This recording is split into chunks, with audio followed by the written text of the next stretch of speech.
This of modern sniping tactics is constantly shifting to meet the challenges of current combat operations. With the urban landscape becoming a common battleground for U.S. forces, much of the U.S. Army sniper training is being molded to handle threats in this environment. We've been in sustained combat operations now for the last 7 years, both in Afghanistan and for the last 6+ years in Iraq. And most of our engagements are not in an open rural area, if you will. Most of our engagements have been in an urban area. So the sniper has to adapt his ability to move, his ability to occupy a position, his ability to remain in position to accomplish his mission. Operation Iraqi Freedom and Operation Enduring Freedom, these are not conventional fights at all. This is guerrilla warfare. This is insurgency warfare. The urban environment presents a remarkable set of challenges for the modern warrior. But to prepare for the concrete jungle, lessons learned from conflicts in tropical jungles can be valuable to today's snipers. In an urban environment, you could round a street corner and there's the bad guy. So it's that closeness to where you could encounter them at any moment that is common in both a jungle and an urban environment. Unlike the jungles of Vietnam, the urban environment does not offer the concealment of foliage. The urban sniper must use the dark alleys and the cover of night to effectively enter an urban hide undetected. Along the way, he is constantly facing the potential for detection by non-combatants or close-range engagements with the enemy. You have to be a lot more stealth, you have to move a lot slower, you got to have your senses more in tune because there's a lot more civilians on the battlefield, so you have to be very careful and meticulous with your actions and your movements and everything you do, everything. You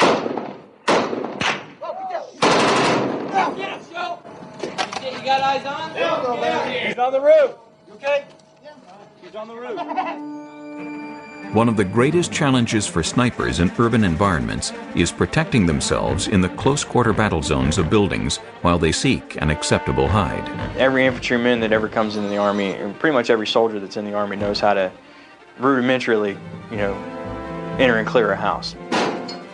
If you've got a 4 to 5 man security element with you, you can send them in first and they can clear the house because they're more set up to do that. And once they've cleared the house, then you can come in behind them and set up everything. Increasingly, sniper teams are having to do this security work for themselves, and that has forced the development of new weapons. This is the M110 semi-automatic sniper weapon system. It's a totally new sniper system. That would be my choice for a primary mission in an urban environment. It gives me the semi-automatic capabilities to engage multiple targets at varying ranges without having to reload after 5 rounds. Multiple rapid engagements inside an urban area, it's perfect. It's definitely not a replacement for a bolt action. It will never be as accurate as the M24s, but I think it's a good addition to a team. Bolt gun, you get 1 round on. SAS, just squeeze like you would clear your M4, no big deal, too easy. So the advantages is just huge. It's just leaps and bounds. Rifles are not the only weapons a sniper can use for defense in urban areas. For extremely close-range engagements, the pistol may be his only option. If everything hits the fan, then we have our 9mm sidearms. A pistol gives a sniper or a spotter the opportunity or the ability to engage targets at close range where his sniper system or even his long gun, his M16, may not be appropriate or may not be able to be brought to bear. My position has been compromised. This is my last weapon. You should get 9mm and however many rounds you're carrying to back you up should you ever get compromised. Right now, the Army's primary pistol is the M9 Beretta. You got to be proficient with that weapon with everything else. It goes right back to your equipment. As a sniper, you must be proficient with all your weapons. And so range time, that's what it's all about. It's not just security and weapons that have been forced to change. The traditional concept of a sniper hide has also had to evolve for urban combat applications.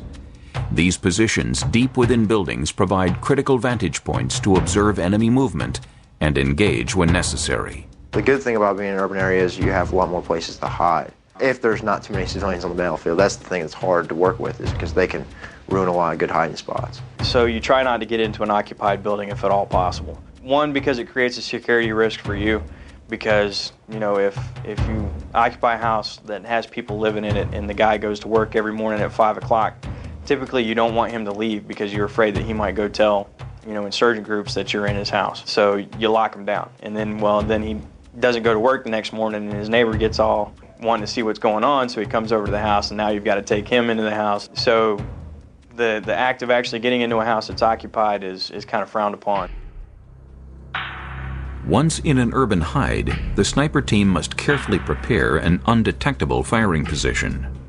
You're going to have some standoff. You're not going to be the Hollywood sniper in front of the window with the barrel sticking out. Big thing we teach is, you know, urban room hides and stuff like that, and that's just going to be utilizing shadows in an urban environment, utilizing glass, utilizing sheets, utilizing screens, whatever we need to make ourselves disappear in the environment. You can use some sort of like a cheesecloth or some sort of camo net and put it at the roof and angle it in such a way so that if someone's looking up at you or into the window, they're just going to see dark.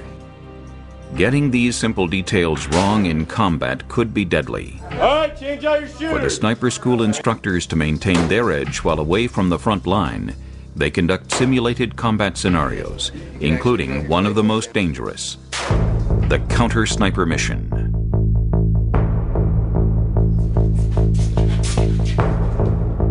The last thing you want to do is get in a sniper-on-sniper duel, especially with somebody that's been doing it a lot longer than you have. One of the problems with countering a sniper is it's his backyard, it's his terrain, he knows what's going on.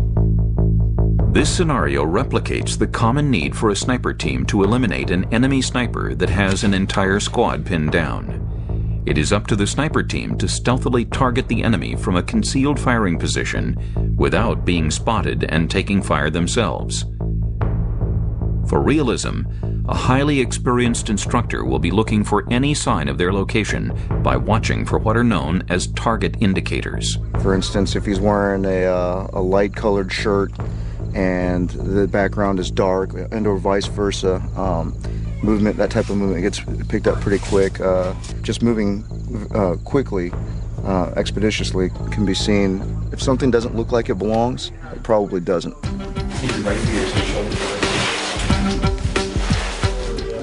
Pull me up to where you want.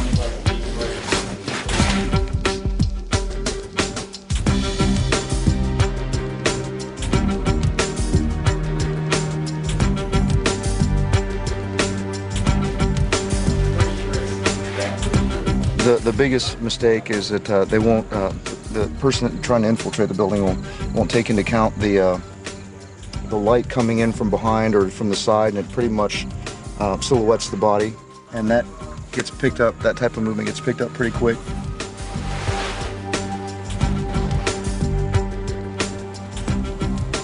Hey, I have a target indicator in Charlie 3, or correction, Bravo 3. Hey, off glass, he's got you. What do you get? Scope. Shut up that scope, because that light's coming right in through there.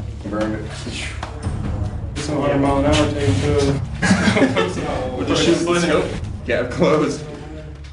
In this case, the difference between success and failure comes down to a couple of cents worth of tape. Fortunately, they have remembered the other common mistake of sniper teams, the value of staying deep within the building to mask the audible location of the shot. With various doors and windows, the building, in effect, acts to redirect the sound of the gunshot so that an enemy downrange will have difficulty pinpointing their position. See inside? Hey, it's pretty apparent these guys are learning from their past mistakes. This exercise has taught these sniper school instructors a valuable training lesson that they can take back to combat and that could someday save their lives. To enhance the effectiveness of these tactics, a new ballistic formula is being taught that allows the sniper to make an accurate shot through a small loophole from a great distance. The exact formula is top secret and cannot be revealed, but it offers the ability for an Army sniper to take a shot on a key target without jeopardizing his location. The ballistic loophole is a concept that we've been working with now. It allows the sniper to remain concealed, but to be able to engage targets at a certain range by using a smaller loophole. The loophole is a small aperture or small area that a sniper shoots through to engage targets. If we can reduce the size of that loophole, then it helps conceal the position of the sniper, makes it more difficult to detect where the sniper was firing from. The cardboard sheet represents a concrete wall of a building. The hole being fired through is only slightly larger than the bullet itself. But the new tactic has its dangers. Get the shot wrong, and the bullet will contact the edges of the hole, making the sniper's position obvious and cause a miss on the target. You rip a shot out, and you're not aware of what else is around the area, and someone sees your position, and you just gave away your position. And you may have killed an enemy, but then you might have killed yourself or your team. With the aiming point and the target as one, the sniper carefully squeezes the trigger. The round is passed perfectly through the narrow loophole and hits the target. An amazing feat that will someday be routine for the modern Army sniper.